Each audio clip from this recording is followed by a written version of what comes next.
मौसमी या फसलें करता है, जैसे सोयाबीन हो गया, गेहूँ हो गया, मौसमी फसलों में उतनी कमाई नहीं हो पाती सर। अब लागत बहुत हो गई, डीजल के भाव बढ़ गए, जी मजदूरों के लेबर के भाव बढ़ गए, जी और सारी चीज की कॉस्ट अगर काटने के बाद अगर किसान दोनों फसल भी अगर अच्छे ढंग से करता और अच्छे मार्केट भी मिलते, तो मेरा ये मानना कि 50,000 रुपए प्रति बीघा से ज्यादा नहीं कमा सकता। बहुत ज्यादा बताया सर, बहुत आपने, बड़ी बात, बहुत बड़ी बात है। 50,000 प्रति बीघे बहुत एक साल में बहुत बड़ी बात हो जाती है। मुश्किल से वर्तमान में जो खेती की जा रही है 15,000 से 20,000 रुपए ज्यादा से ज्यादा है। हाँ बहुत। इससे ज्यादा नहीं बच पा रहे हैं किसान के पास, और वही किसान आत्महत्या कर रहे हैं बहुत सारे राज्यों में, आपने देखा जी होगा। हाँ। बोलते महाराष्ट्र जैसे राज्यों में किसानों की आत्महत्या करने की अपन खबर सुनते पढ़ते आ रहे हैं।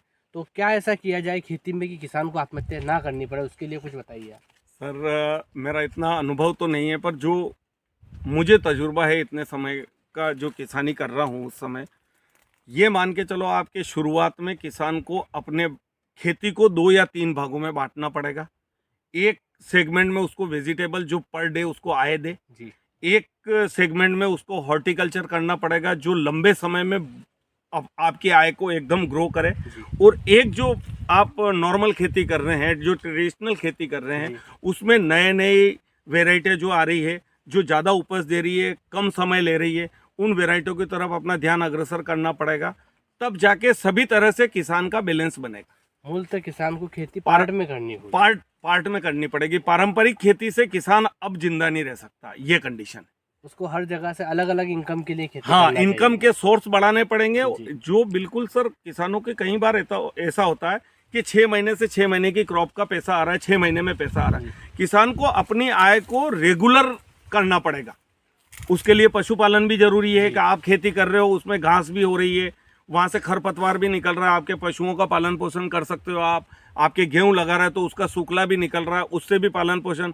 तो अपने परिवार में जो रेगुलर खर्चा है 200-300 रुपए पर डे, अगर दूध के भी आ रहे हैं 200-500 रुपए आपके वेजिटेबल से आ रहे हैं, और जब लंबे समय से आप अगर हॉर्टिकल्चर में भी कुछ कर रहे हैं तो 3-4 साल हॉर्टिकल्चर की आय भी आपके उस आय में एडिशनल हो जाएगी। तो उसी से किसान पनप पाएगा। जहां तक मेरा सोचना है कि किसान को मल्टीपल इनकम सोर्स डेवलप करने बिल्कुल सही बात है।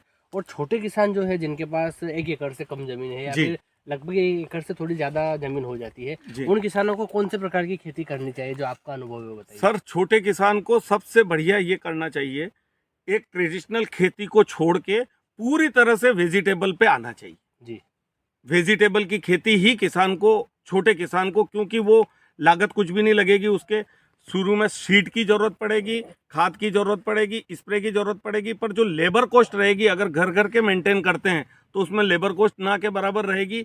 एक वेजिटेबल में अगर नहीं कमा पाया, एक सीजन में नहीं कमा पाया, तो दूसरे सीजन में उसको भरपूर उसका फायदा मिलेगा। बिल्कुल, छोटे किसान जिनके पास 1 एकड़ से कम जमीन है, 1 बीघा 2 बीघा जमीन वाले किसानों को ये आवश्यक हो जाता है कि वो खेती सब्जी की ही करे। जी हाँ, सब्जी के साथ अगर फूल की भी करे तो फूल की खेती भी, जैसे गेंदा बहुत अच्छी आय दे रहा, हमारे गांव में बहुत लोग गेंदा की खेती करते हैं, उसमें भी बहुत अच्छी इनकम आ रही है। कुल मिला के किसान को कैश क्रॉप की तरफ जाना जी हाँ, चाहिए। जी हाँ, छोटे किसानों को कैश क्रॉप जाना चाहिए, ताकि डेली का डेली आपको पैसा मिलता रहेगा। जी हाँ, जी हाँ। जी, बहुत बहुत धन्यवाद सर, आपने बहुत अच्छी जानकारी दी किसानों के लिए।